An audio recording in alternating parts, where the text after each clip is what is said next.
in the non-Western world, not in the West, but in the rest, there is the 3/4 of world population who needs some recognition, who needs some reconciliation, who needs a new project, a global Marshall Plan for redistribution of world wealth. Instead of the discrepancy which we have now, 5% of world population are consuming 90% of world wealth.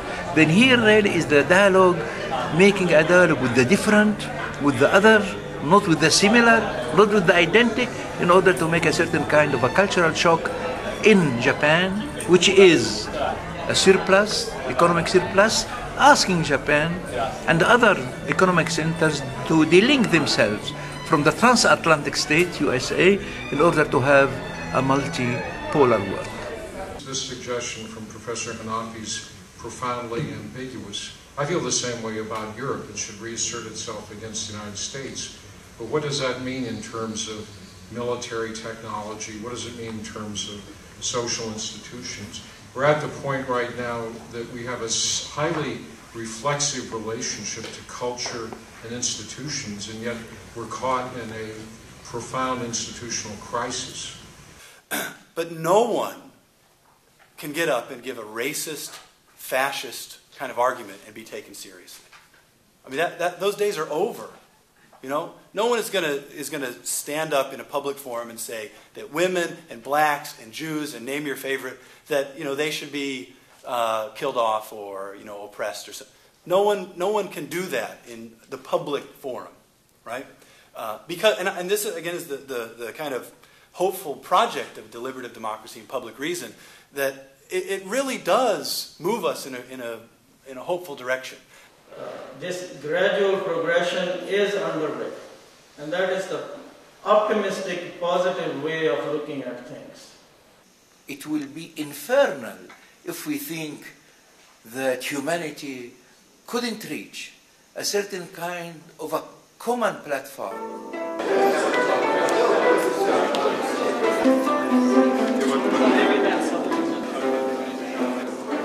Everything came together.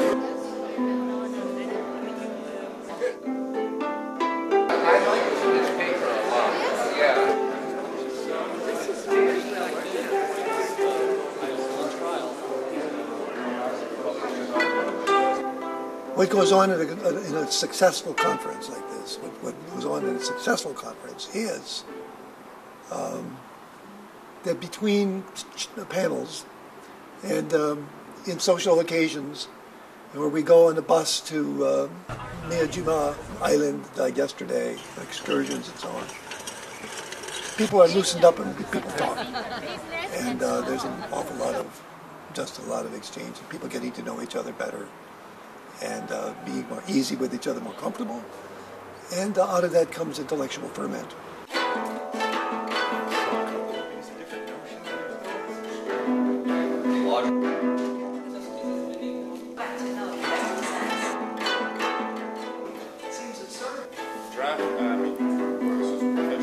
Hegel's debt to Christianity.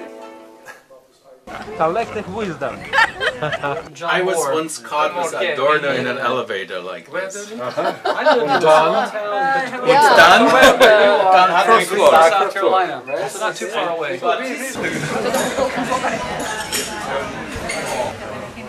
They are complaining you don't drink too much. So my paper dealt with the limits of freedom of expression. My talk was on free speech and universal dialogue. My presentation, it was about Popoki. It uses this book, Popoki, What Color is Peace? I was talking about transcultural theory, which is different from multicultural theory in that each culture is insufficient rather than self-sufficient and looks for dialogue with other cultures. I was talking about Holocaust denial in Europe. These kind of so-called scholars or so-called historians, they are still killing people. Yeah, in some way. Yeah, we might say the killing simply went to or goes to a kind of spiritual killing, or we say the mental killing. Yeah, we might put it that way. And Tamayo Okamoto had a paper at this conference in which he was speaking of a great philosopher in Japan who lived through the Hiroshima atomic bombing. As a philosopher, he displayed the total non-violent action. But self-consciously not political. And we had quite a discussion about that in one of the sessions. Our leaders are corrupt and selfish. I'm a linguist, and the language is the soul of the nation. The way we behave towards other people is a kind of language. My concern is, in our current situation, the hierarchy of our human egos and the structure of class, I can bet on who's going to be sacrificed in the move. I need equals strong, empowered people to come along with me. Then we will be doing something new. And I think that is Nietzsche. Wonderful, but if it's done on the ashes of others, sometimes it seems... Well, we always dance on the ashes of others. Right here we're dancing on the ashes of others. Any fun, if you want to say that, no American should ever dance because you're dancing on the ashes of the Indians. We need to overcome and dance. That's the whole power of the Dionysian. Exactly. Thing, yeah. Turning things into art. It was a great time. Thank you. One of the things that had emerged in the last several days for me and for others is what seems to be something of a contradiction. And of course, philosophers do love contradictions. I think it's up to us as philosophers to really try to forge our way into that and through that seeming antinomy, dichotomy between peace and justice, so that in the future that those two, peace and justice, and all of the various constituents and interest groups associated with each of those, will find a way to be companions with one another. And I think ISUD can be a real help in accomplishing that. If both parties come together and agree on what counts as just cause, just means, and just peace, we will end up talking rather than fighting, and that's why I think that what I'm doing is a deconstruction of just war theory.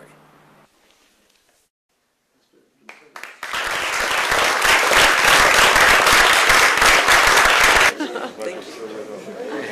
Congratulations to you, Mr. President. Edwards, congratulations. I was grateful.